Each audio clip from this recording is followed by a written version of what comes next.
doesn't matter if you're a certified gym rat or just getting back into fitness, trying to lose weight or looking to improve sports performance, steady state cardio should be at the center of your routine. So what is steady state cardio and why does it even matter? Stick around because I'm going to get into everything steady state cardio, including how to get into the steady state zone, what exercises will get you there, and how often you should do it. What's up guys, Coach Matt here, and I'm coming to you from the living room of our new house. Jen and I have lived in condos, high rises, and apartment buildings for, like the past 15 years or so. So living in an actual house has been quite the adventure so far, like shoveling 7 inches of snow last night, and then again this morning. Yeah, a lot of snow. So anyway, I'm excited to be talking to you about steady state cardio today. Everyone knows that cardiovascular training should be one of the main components of a well-rounded fitness routine. But if you're only doing hardcore spin classes, boot camps, or other forms of high-intensity training, you're leaving a ton of gains on the table by not incorporating what is arguably the most important ingredient in your training, steady-state cardio. So what is steady-state cardio?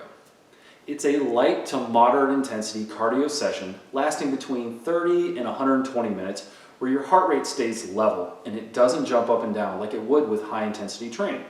Now this is also known as your aerobic threshold and is where your body is still utilizing fat as the primary energy source. When training steady-state cardio, you want to be at or just below your aerobic threshold. So if your heart rate is constantly going up and down like this and much higher than that aerobic threshold, then you're not doing steady-state cardio. Now during steady-state cardio, you're affecting 2 components of the human body. First, you're building a stronger, more efficient heart, and you're lowering your resting heart rate. Your heart is a muscle that needs to be trained just like your glutes, your biceps, and during steady-state cardio, you're conditioning it to pump more blood with every beat. Now this means your heart is getting more done with less effort. Now if your heart only needs 45 to 50 beats per minute to fuel the body when you're sitting on the couch resting, then your body is working at a higher level than if it needs 70 to 90 beats per minute like a typical deconditioned human would be. Get your heart to work smarter, not harder.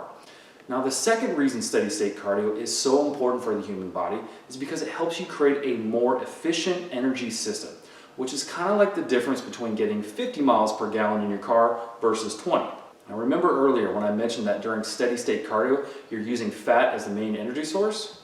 Well, the more the body can use fat as the main energy source for exercise, the longer and harder you'll be able to go. Now fat gives us 9 calories of energy for every 1 gram of fat, whereas carbs and protein only yield 4 calories per gram. By performing steady-state cardio, you're increasing your aerobic threshold. That's the heart rate for when the body switches the energy source from predominantly fat to glucose. Now when your aerobic threshold is quite high, you can use fat as the dominant energy source, meaning you can go harder and longer than someone who is less conditioned. Besides having a lower resting heart rate and more efficient energy system, steady-state cardio has a long list of benefits that should make everyone consider adding more of it to their fitness routine. And they include weight loss, increased energy throughout your day, you can work out longer and harder, quicker recovery from hard workouts, and lastly, increased ability to endure harder workouts via the mental toughness. Now, as you can see, everyone should be doing this form of training, but right now you're probably wondering what forms of exercise can be used for steady-state cardio, right? Now my favorite form of steady-state cardio is walking, but make sure you have some incline associated with it because walking alone will probably not give you a high enough heart rate.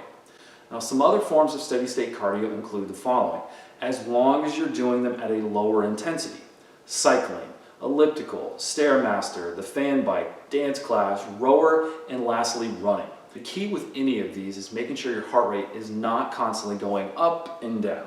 And next I'll get into figuring out what heart rates you should be training at. Just know it's called steady state for a reason.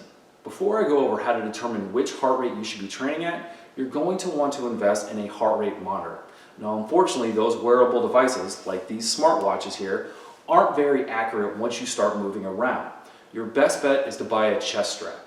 Polar is the godfather of aerobic exercise and makes the most user-friendly strap out there. I recommend it to all of my clients because it syncs with most cardio machines and smartwatches, and it comes with an app on your phone to store and track your progress. I'll put a link in the description below. In a perfect world, you would determine your steady state cardio heart rate training zone by going through a VO2 max test. Now this would give you the most accurate aerobic threshold, and that's the heart rate you want to predominantly train at.